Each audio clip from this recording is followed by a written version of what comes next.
যে কোনো নিরামিষ দিনে খাওয়ার জন্য আজকে আমি আপনাদের সাথে শেয়ার করব ফুলকপির একটা দুর্দান্ত স্বাদের রেসিপি। নমস্কার বন্ধুরা, স্বপ্নার কিচেনে আপনাদের সবাইকে স্বাগত জানাই। আমার আজকের রেসিপি ফুলকপি আলু রসা। রুটি, পরোটা, লুচি, ফ্রাইড রাইস বা খিচুড়ির পাশে এই ফুলকপি আলু রসাটা খেতে কিন্তু দারুণ লাগে। আর যে কোনো পুজোয় আমরা খিচুড়ির পাশে কিন্তু এই ফুলকপি আলু রসাটা বানিয়ে থাকি। আশা করি রেসিপিটা আপনাদের ভালো লাগবে। তাহলে দেখে নেওয়া যাক আমার আজকের রেসিপিটা। ফুলকপি আলু রসা বানানোর জন্য এখানে নিয়েছি দুটো মাঝারি সাইজের ফুলকপি। প্রথমে ফুলকপিগুলোকে কেটে নেব। এখানে ফুলকপিটাকে আমি মাঝারি সাইজের টুকরো করে কেটে নিচ্ছি। আপনারা আপনাদের পছন্দ মতো করে ফুলকপিগুলোকে কেটে নেবেন।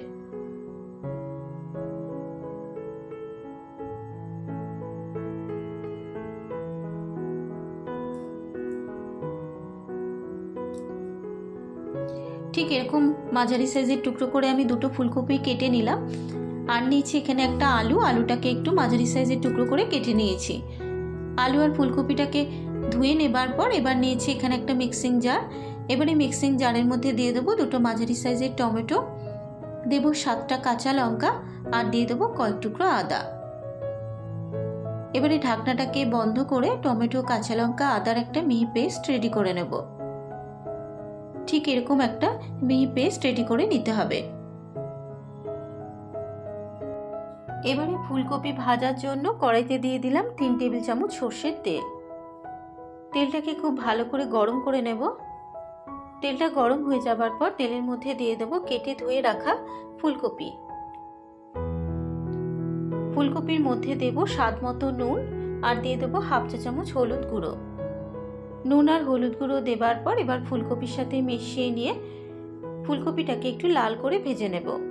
তবে ফুলকপি ভাজার সময় এখানে কিন্তু আমি গ্যাসের ফ্লেমটাকে মিডিয়ামে রেখেই ফুলকপিটাকে লাল করে ভেজে নেব।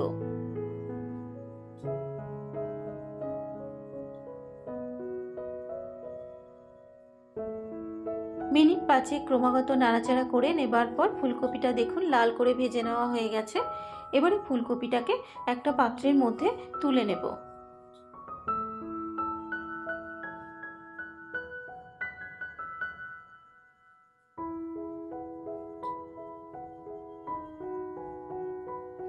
ফুলকপি ভেজে তুলে নেবার পর ওই কড়াইতে দিয়ে দিলাম আরও 1 চা চামচ সর্ষের তেল। এবার ওই তেলের মধ্যে দিয়ে দেবো কেটে ধুয়ে রাখা আলু। আলুর মধ্যে দেবো 1/2 চা চামচ হলুদ গুঁড়ো আর দিয়ে দেবো স্বাদ মতো নুন। নুন আর হলুদ গুঁড়ো দেবার পর এবার আলুর সাথে মিশিয়ে নেব।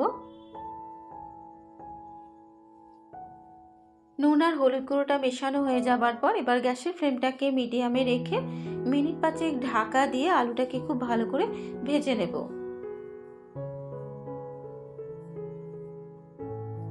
5 মিনিট পর এবার আমি ঢাকনাটাকে খুলে আলুটাকে একবার একটু নাড়াচাড়া করে নেব। আর ঢাকা দেওয়ার ফলে কিন্তু আলুটা দেখুন লাল করে ভেজে নেওয়া হয়ে গেছে। আলুটা যখন ঠিক এরকম লাল করে ভেজে নেওয়া হয়ে যাবে এবার আলুটাকে একটা পাত্রের মধ্যে তুলে নেব। আলু ভেজে তুলে নেবার পর ওই তেলের মধ্যে দিয়ে দেবো আরও 1 চা চামচ তেল। এবারে তেলটাকে খুব ভালো করে গরম করে নেব। তেলটা গরম হয়ে যাবার পর তেলের মধ্যে দেব দুটো তেজপাতা, দেব 1/2 চা চামচ গোটা জিরে আর দিয়ে দেব 1/2 চা চামচ হিং ফোড়ন দিয়ে দেব। তবে হিংটা যদি আপনাদের অপছন্দ হয় আপনারা কিন্তু নাও দিতে পারেন। আর হিং যদি ফুলকপি আলুর রসায় দেওয়া হয় ফুলকপি আলুর রসাটা খেতে কিন্তু খুবই ভালো হবে। এবারে তেজপাতা, গোটা জিরে, হিংটাকে 15 সেকেন্ড সময় ধরে ভেজে নেব। মশলাটা ভাজা হয়ে যাবার পর এবার এর মধ্যে দিয়ে দিচ্ছি মিক্সিতে বেটে রাখা টমেটো, কাঁচা লঙ্কা, আদার মিহি পেস্ট। আর দিয়ে দেবো ওই মশলার মধ্যে 1/2 চা চামচ হলুদ গুঁড়ো আর দিয়ে দিলাম স্বাদ মতো নুন। নুন আর হলুদ গুঁড়ো দেবার পর মশলার সাথে মিশিয়ে নিয়ে মশলাটাকে মিনিট 3 সময় ধরে খুব ভালো করে কষিয়ে নেব যতক্ষণ না আদা, টমেটোর কাঁচা গন্ধটা চলে যাচ্ছে। আর মশলাটা যাতে পুড়ে না যায় সেই জন্য দিয়ে দেবো সামান্য পরিমাণ একটু জল দেবার পর এবার মশলার সাথে মিশিয়ে নিয়ে আরও 2 মিনিট মশলাটাকে কষিয়ে নেব। মশলাটা যত ভালো করে কষানো হবে ফুলকপি আলুর রসাটা খেতে কিন্তু ততই ভালো হবে।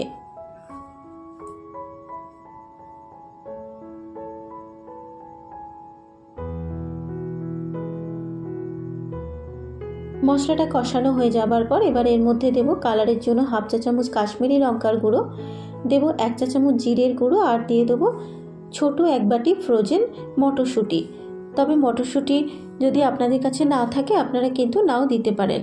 এবারে কাশ্মীরি লঙ্কার গুঁড়ো, জিরের গুঁড়ো, মটরশুঁটি দেবার পর মশলার সাথে মিশিয়ে নিয়ে আরও 2 মিনিট মশলাটাকে কষিয়ে নেব।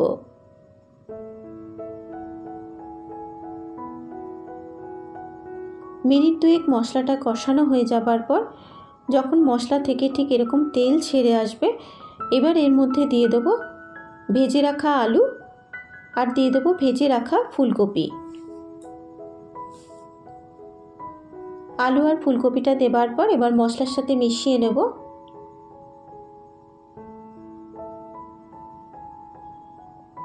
ফুলকপি আর আলুটা মশলার সাথে মেশানো হয়ে যাবার পর আরও 2 মিনিট ফুলকপি আলুটা মশলার সাথে কষিয়ে নেব।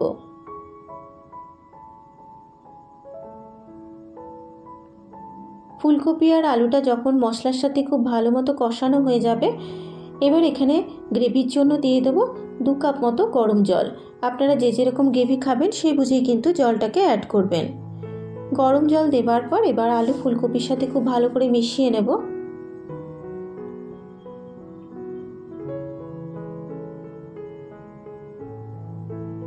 গরম জলটা মেশানো হয়ে যাবার পর এবার গ্যাসের ফ্লেমটাকে মিডিয়ামে রেখে মিনিট 3-4 ঢাকা দিয়ে আলু আর ফুলকপিটাকে সেদ্ধ হতে দেব। 4 মিনিট পর এবার আমি ঢাকনাটাকে খুলে দিলাম। আলু আর ফুলকপিটা খুব ভালো মতো সেদ্ধ হয়ে গেছে। এবার এর মধ্যে দিয়ে দেবো 1 চা চামচ ভাজা মশলা। এখানে গোটা জিরে, গোটা ধনে, শুকনো লঙ্কা শুকনো খোলায় ভেজে গুঁড়ো করে নিয়েছিলাম। দিয়ে দিলাম সেই ভেজে রাখা মশলা, হাফ চা চামচ শাহি গরম মশলার গুঁড়ো আর সব শেষে দিয়ে দেবো টেস্টটা ব্যালেন্স করার জন্য সামান্য পরিমাণ একটু চিনি। আমি এখানে গুঁড়ো চিনির ব্যবহার করেছি, আপনারা চাইলে দানা চিনিরও ব্যবহার করতে পারেন।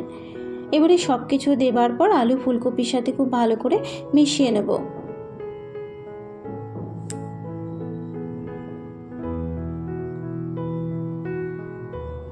সব কিছু যখন খুব ভালো মতো মেশানো হয়ে যাবে এবারে গ্যাসের ফ্লেমটাকে বন্ধ করে মিনিট 3 ঢাকা দিয়ে স্ট্যান্ডিং টাইমে রেখে দেব।